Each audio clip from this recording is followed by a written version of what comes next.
ቡና የሚያመርቱ ዩኒየኖች ይሆናሉ ግለሰቦች ይህንን ማሽን ቢጠቀሙ ሞር ትርፋማ ይሆናሉ። ጫካ ላይ ቡናው ደርቆ በጀንፈል በደረቅ መልኩ ደግሞ የሚቀሽሩ ማሽኖች አሉ። ከቡና ጋር በተገናኘ የተለያየ የቡና ማሽኖችን የምናመርተው ሞር በብዛት ብራዚል በጣም ዓለማችን ላይ ትልልቅ ቡና አምራች ሀገሮች በብዛት ለመፈልፈል ይህንን ታይፕ ነው የሚጠቀሙት። ይሄ ድረም ታይፕ ተብሎ ይጠራል። ኢንጂነሪንግ ኮንሴፕታቸው እንደምታየው በጣም ሲምፕል ነውና ቀለል ባለ መልኩ የተዘጋጁ ማሽኖች ናቸው። እያንዳንዱ የተለያዩ ኤሌክትሪኮች ሞተሮችን ገጥመን ኢንዱስትሪያል በሆነ መልኩ ደግሞ ቡናውን መፈልፈል ጀንፈሉን የመቀሸር አገልግሎት ይሰጣል። እንደዚህ አይነት ምርት ለሚያመርቱ ገበሬዎች፣ ወይኖች፣ ኤክስፖርተሮች መሆን የሚችል ማሽን ነች።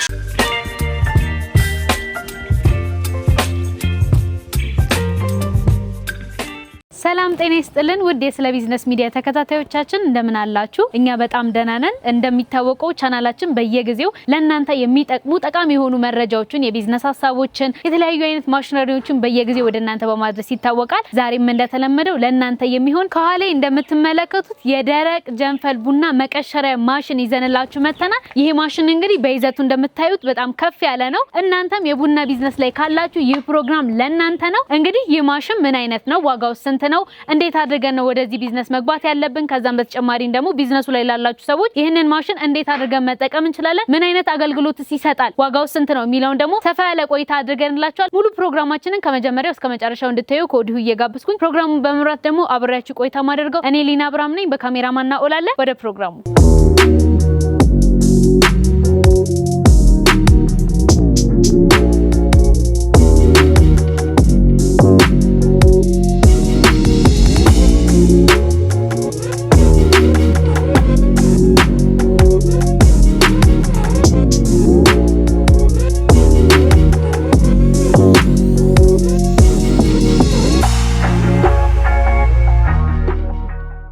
ሰላም እንደምን አለ? እግዚአብሔር ይመስገን። እንዴት ነህ? ሰላም። ዛሬ እንግዲህ የተለያዩ አይነት ማሽኖችን እንደምታመርቱ ሰምተን ነው ወደ እናንተ የመጣ ነው። ምን አይነት ማሽኖችን ይዛችኋል? ድርጅታችሁስ ማን ይባላል? እናም ደግሞ ራስን አስተዋውቅልኝ። እሺ፣ ስሜ ተግባሩ ግርማ ይባላል። ተግባሩና ያሬድ ጓደኞቹ ኢንጂነሪንግ ውጤቶች ነው ያለነው። የዛ ደግሞ ስራ አስኪያጅ ነኝ። የምናመርታቸው ማሽኖች ሞር ከቡና ጋር በተገናኘ የተለያየ የቡና ማሽኖችን የምናመርተው። ዛሬም አሁን የምናየው ይሄ ማሽን የቡና ፐርፕል ማሽን ነው። የሼት ቡና መፈልፈያ ማሽን ነው። የቡና የሼት መፈልፈያ የእርጥብ የሼት ቡና መፈልፈያ ሁለት አይነት ማሽኖች ናቸው ያሉት። ዲስክ ታይፕ እና ድረም ታይፕ ተብለው በሁለት እንከፍላቸዋለን። በብዛት ሀገራችን ውስጥ የጫካው ያሉ መፈልፈያዎች በብዛት ዲስክ ታይፕ ናቸው። ኦልሞስት ከ90% በላይ በብዛት ያሉ ማህበራት ወይንም ደግሞ ኤክስፖርተር ዩኒየኖች በዲስክ ታይፑን የሚጠቀሙት። ይሄኛው ድረም ታይፕ ይባላል። ሞር በብዛት ብራዚል በጣም ዓለማችን ላይ ትልልቅ ቡና አምራች ሀገሮች በብዛት ለመፈልፈል ይህንን ታይፕ ነው የሚጠቀሙት። ይሄ ድረም ታይፕ ተብሎ ይጠራል። ምናልባት አሁን ሀገራችን ውስጥም አሁን እየተለመደ መጥቷል። ሃኒ ፕሮሰስ ለሚባል የቡና ፕሮሰሲንግ እንትን ሞር ጥቅም ላይ እየዋለ ነው። ስለዚህ በሁለቱም አማራጮች የተለያዩ የሼት ቡና መፈልፈያዎችን እናዘጋጃለን። ስለዚህ ይሄ አሁን በፊታችን እንዳጋጣሚ ያለው የድረም ታይፑ ነው። በጣም ይሄ ማሽን አንደኛ ስሞል ነው። የኢንጂነሪንግ ኮንሴፕቱ ቀለል ባለ መልኩ የተዘጋጀ ነው። ሁለተኛ በሚፈለፍል ሰዓት ብዙ የውሃ ፍጆታ የለውም። ትንሽ ቡናው ረጠብ እንዲል ብቻ ነው የሚፈለገው። ስለዚህ ቡናውን እዚህ ውስጥ ነው የምንጨምረው። እዚህ ሆፐር ላይ እዚህ ቋት ላይ እንጨምረዋለን። ከዛ በማኑዋልም በኤሌክትሪክም ተደርጎ መስራት ይችላል። በማኑዋልም ይሄንን በማሽከርከር ገበሬው ይሄንን በማሽከርከር እዚህ ያለውን በማሽከርከር እዚህ ላይም ደግሞ ሻንሲ ተሰርቶለት በሞተር ኤሌክትሪክ ካለም ቦታው ላይ በኤሌክትሪክ ሞተርም መስራት ይችላል። ስለዚህ ቡናው በዚህ ከገባ በኋላ ፍሬዎቹ በዚህ ውስጥ የተፈለፈሉት ፍሬዎች በዚህ አካባቢ ነው የሚወጡት። እዚህ ጋር ገለባዎቹ ደግሞ ገለባው ይሄ ድረም ነው ቡናውን የሚልጠው። ይሄ ገለባው በሚሽከረከር ሰዓት ገለባው ደግሞ በዚህ ጋር ይወድቃል።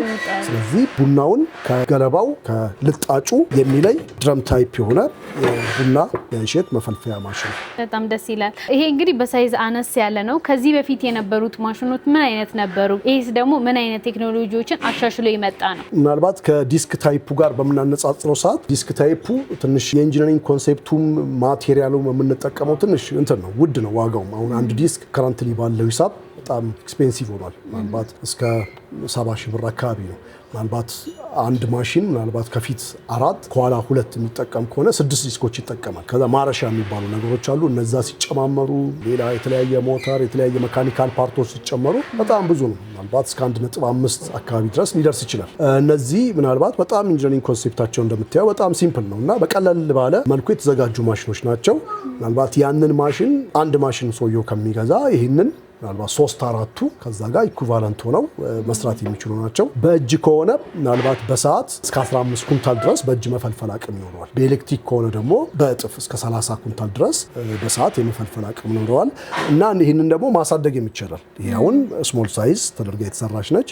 ይሄም ባለ 2 መውረጃ ባለ 3 መውረጃ ትንሽ ሳይዙን በመጨመር ባለ 4 መውረጃ እየተባለ መስራት ይቻላል። ሌላም ተጨማሪ ደግሞ ቡናው ከተፈለፈለ በኋላ ልጋግ አለው። ያንን ልጋግ ምናልባት ዲስክ ታይፑ ገንዳ ውስጥ ገብቶ ተዘፍዝፎ 3 ቀን 4 ቀን ነው የሚወጣው። ይሄኛው ደግሞ እዚህ ላይ የራሱ የሆነ የሚሽከረከር የቡና ማጠቢያ ይገጠምለታል። ልክ እንደ ላውንደሪ ማጠቢያ ማሽን ቡናውን ልጋጉን እያጠበ ማውጣት የሚችልና ቀለል ያለ ቴክኖሎጂ ነው። እነዚህንም ቴክኖሎጂዎች እንግዲህ ሀገራችን ውስጥ እያስተዋወቅን እንገኛለን። ቡና የሚያመርቱ ዩኒየኖች ይሆናሉ ግለሰቦች ይህንን ማሽን ቢጠቀሙ ሞር ትርፋማ ይሆናሉ። ቡና ሲዘጋጅ ያው ጥንቃቄ ስለሚፈልግ ብዙ ጊዜ በባህላዊ መልኩ ስለሆነ ቡናን እያዘጋጀን ያለ ነው።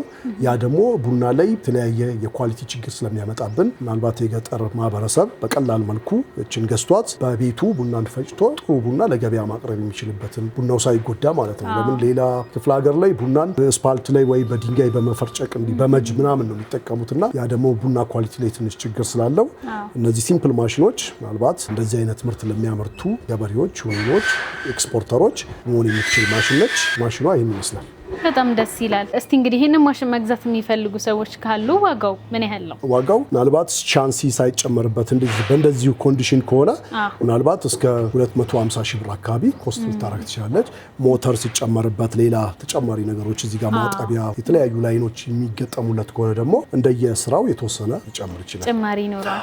ግን እዚህ ሲመጡ ሰዎች ማንኛውም አይነት ፍላጎት የማሽነሪ ማንኛውም አይነት ፍላጎት ቢኖራቸው እናንተ ትሰራላችሁ? አዎ እኛ መረጃውን ላይ ከከስተመር ነው የምንፈልገው። ከስተመሩ በሚፈልገው መሰረት የተለያዩ ማሽኖችን በራሳችን ዲዛይን አድርገን ምናልባት በማኑዋል የሚሰሩትን ነገር ወደ ሲምፕል ማሽን መቀየር እንደዚህ አይነት የተለያዩ ቴክኖሎጂ ስራዎችን እየሰራን ያለ ነው። ደስ ብሎን ደግሞ እናደርጋለን። ሁሌም ደግሞ ከስተመሮቻችን ሀሳብ እንዲሰጡ እንፈልጋለን። እኔ የምፈልገው ማሽን እንደዚህ የሆነ እንደዚህ የሚያደርግ በሰዓት እንደዚህ የሚሰራ በቃ እንደዚህ አይነት ነገር የሚያቃልል ማሽን ሲሉን በእነሱ መሰረት ተንተርሰን ሀሳባቸውን ወደ ሚታይ ነገር የመቀየር ስራዎችን እንሰራለን። በጣም ደስ ይላል። እንደው ግብርና ላይ ላሉስ የቡና አምራቾች መፈልፈያ ማሽን በጣም ያስፈልጋልና ለነሱስ የሚሆን ማሽን ታመርታላችሁ? አዎ እነዚህ አሁን በስሞል ሳይዝ የተመረተው ምናልባት ኤክስፖርተሩ በስፋት ነው የሚሰራው። በሰዓት 3 ቶን 4 ቶን 5 ቶን የሚፈለፍል ማሽን የሚፈልገው። እኚህ ማሽኖች ግን ስሞል ሳይዝ ላላቸው ስሞል ቡና ጫካ ምርት ላላቸው ቡናቸውን ለቅመው ራሳቸው አዘጋጅተው ወደ ውጭ ገበያ ቡናቸውን መላክ የሚችሉበትን ነገር እንዲፈጥሩ ነው። በቀላሉ ራሳቸው ማዘጋጀት ወንዝ አይፈልግም፣ ትልቅ ውሃ አይፈልግም። ባላቸው ቦታ ቡናውን ፈልፍለው እንዲሰሩ የተዘጋጀች ማሽን ነች። ቀለል ያለች ለኦፕሬተርም ምቹ የሆነ ምንም ትምህርት አይጠይቅም። ማንም ሰው በቀላሉ በእጁ እያሽከረከረ ትንንሽ አጀስትመንቶች ሬጂስትሮ ማድረግ እነዚህ ነገሮች ናቸው እያየ መስራት የሚችል ትምህርት የማትጠይቅ ብዙ ቀለል ባለ መልኩ ኦፕሬት መደረግ የምትችል ማሽን ነች። በእንደዚህ አይነት መልኩ ነው የተዘጋጀችው። በጣም ጥሩ። እንግዲህ ከዚህ በተጨማሪ የምትሰሯቸው ሌሎች ማሽኖች በተለይ ደግሞ ወደ ገበሬው ሄደው ጥሩ አገልግሎትን መስጠት የሚችሉ ማሽኖች ካሉ ወደ እነሱ ማለፍ እንችላለን። ሌላም ቡና እንዳልኩሽ በሁለት መልኩ ነው የሚዘጋጀው። አሁን ይሄ በእሼት በእርጥብነቱ የሚፈለፈልበት ሂደትን ነው አሁን ያሳየሁሽ። ቀጥሎ ደግሞ እዛው ጫካ ላይ ቡናው ደርቆ በጀንፈል በደረቅ መልኩ ደግሞ የተለያዩ የሚቀሽሩ ማሽኖች አሉ። እነሱንም አብረን ደግሞ እናያለን። እሺ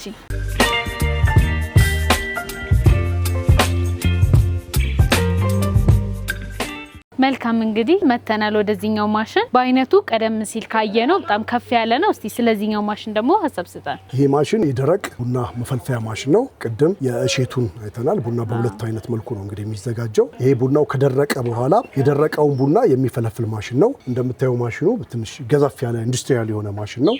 ፊኒሺንጉም ኳሊቲውንም ስታንዳርዱን በጠበቀ በሚያምር መልኩ አዘጋጅተነዋል። ካፓሲቲውም የመስራት አቅሙ በሰዓት እስከ 16 ኩንታል ድረስ ቡናን የመፈልፈል አቅም አለው። እንደሚታወቀው ቡና ያው በኢትዮጵያ አገሪቱ ሪሞት ኤሪያ ላይ ምናልባት በጫካ ውስጥ ባሉ ቦታዎች ላይ ነው ቡናው የሚመረተው። ስለዚህ በጄኔሬተር አውትፑት እንዲሰራ ተደርጎ ነው የተሰራው። በአንድ አውትፑት እየተቀባበለ እንዲሰራ ተደርጎ ነው የተሰራው።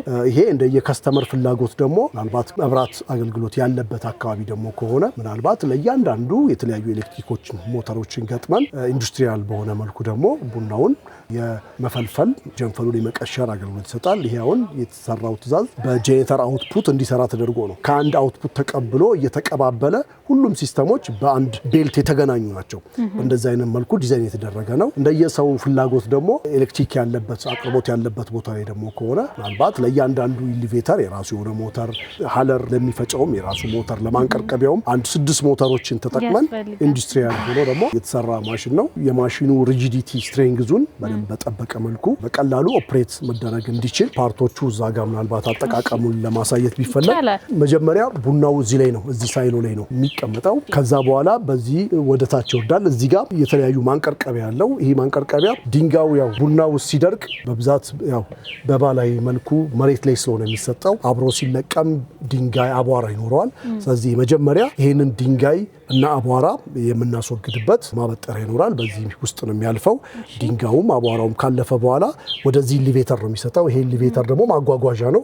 ፖኬት ኢሊቬተር ናቸው። እነዚህ አራርፈው ምናልባት ለሚቀሽረው ማሽን እዛ ጋር ላለው ይሰጡታል። ያ ከቀሸረው በኋላ ቡናው ወደዚህ ውስጥ የሚመጣው በዚህ ጋር ይወርዳል። ይሄ ደግሞ እንደዚህ እያንገዋለለ እያንቀረቀበው የሚንቀሳቀስ ነው። ሲሰራ እንደዚህ ነው የሚለው። ቡናውን ትድያለው ያልተፈለፈለው ወደዚህ ይመለሳል። የተፈለፈለው ደግሞ በዛ በጀርባችን ባለው ኢሊቬተር አማካኝነት እዚህ ጋር አንድ ኢሊቬተር አለ። በዚህ ኢሊቬተር አማካኝነት ቡናው ወደዚህ ውስጥ ነው የሚገባው። በዚህ ውስጥ ከገባ በኋላ ይሄ ትራንስፖርት ያደርግና ወደዚህ ካታዶር ነው የሚሰጠው።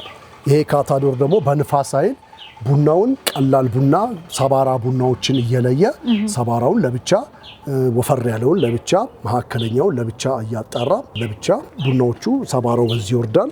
ፍሬዎቹ በዚህ በኩል በሰዓት እስከ 16 ኩንታል የመፈልፈል አቅም ያለው ማሽን ነው። ይህን የሚመስል ቴክኖሎጂ ነው እንግዲህ የተገጠመለት።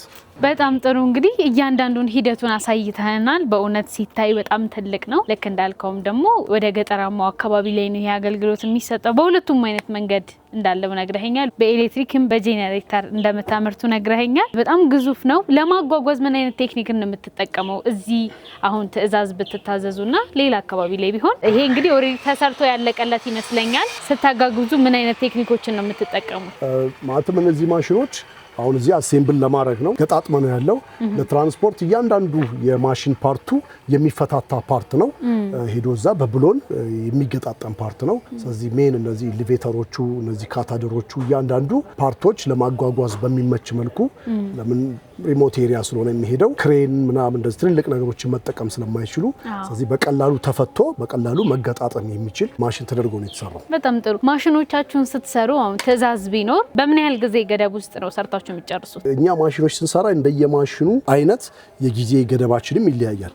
በጣም ቀለል ያለ ብዙ ስብስብ ነገሮች ካልሆነ እስከ 1 ሳምንት፣ በጣም ደግሞ ማሽኑ ትንሽ ጊዜ የሚፈልግ ከሆነ እስከ 1 ወር እስከ 2 ወር እያለ ይሄዳል። አንዳንድ ትልልቅ ፕሮጀክት ሲኖር ደግሞ እስከ 6 እስከ 1 ዓመት የሚፈጅበት ጊዜ ይኖራል።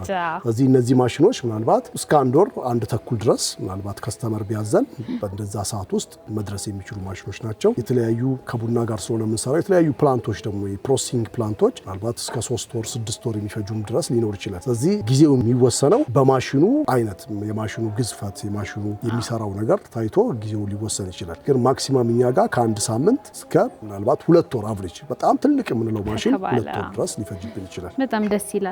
እስቲ እንግዲህ ይሄ ማሽን ዋጋውን መጥቀስ ከቻለን ወይም ደግሞ ከዚህ ይሆናል ብለን ካለን እስቲ ዋጋውን። በዋጋ ደረጃ ስንሄድ ያው እንዳልኩት ዋጋ በየጊዜው የሀገራችን ሁኔታ የብረት ዋጋ የተለያዩ ነገሮች ይቀያየራሉ። እዚህ ከረንትሊ ምናልባት ይህን ማሽን አሁን እኛ እየሸጥን ያለ ነው ሞር በእንደዚህ አይነት ኮንዲሽን ኤሌክትሪክ ሞተሩን ሳይጨምር እዚህ ጋር ያለውን ጄኔሬተሩን ሳይጨምር ምናልባት እስከ 1.2 ድረስ እንደዚህ ሊሸጥ ይችላል። ምናልባት ሞተሩ ሲጨመር ሞተሩ እንደየሰው ፍላጎት ስለሆነ ምናልባት የቻይናን ሞተር የሚገጥም ከሆነ የህንድ ሞተር የሚገጥም ከሆነ የኢሮፕ ሞተር ዋጋው ዲፍረንስ ስላለው ከ900 ሞተሩ ብቻ ዲናሞ ብቻ እስከ 1.5 እስከ 2 ሚሊዮን ሊደርስ ስለሚችል እሱን ከስተመሩ በሚፈልገው በራሱ ፕሮግራም ያደርገዋል። እኛ ግን እስከ 1.2 ድረስ በየጊዜው ይለያያል። እስከ 1.4 የሚሄድበት አለ። እስከ 1 ሊሆን ይችላል። በየጊዜው ቫሪ ያደርጋል። የዚህ ዓመት ስራችንና የሚቀጥለው ዓመት ሁሌ እንትን አይደለም። ስለዚህ እንደየማሽኑ ሳይዝ ለምሳሌ በሰዓት 16 ኩንታል ነው የሚሰራው። ይሄንን ብንጨምረው ብናሳንሰው ዋጋው አብሮ እንደዛው ቫሪ የሚያደርግ ነው። እዚህ አሁን ባለው ኮንዲሽን ምናልባት ከ1.2 እስከ 4 ድረስ ምናልባት ሊሆን ይችላል። በጣም ደስ ይላል። እነዚህ ማሽኖች መግዛት የሚፈልጉ ሰዎች ካሉ በየትኞቹ አድራሻ እናንተ ማግኘት ይችላሉ? እኛን ለማግኘት እንግዲህ እየተጠቀምን ያለነው ያው ቦታችን አዲስ አበባ ጎፋ ኢንዱስትሪ መንደር ጎፋ ካምፕ ኢንዱስትሪ መንደር ውስጥ ወርክሾፓችን መጥተው በአካል እኛን ሊያገኙን ከኛ ጋር ያለውን ነገር መነጋገር ይቻላል። ሌላው ደግሞ በተለያየ ሶሻል ሚዲያዎቻችን በኩል ባሉት በምንገልጻቸው የስልክ ቁጥሮች ስክሪኖቻችን በመደወል ማንኛውንም አገልግሎት ማግኘት ይችላሉ። በጣም አድርጌ አመሰግናለሁ።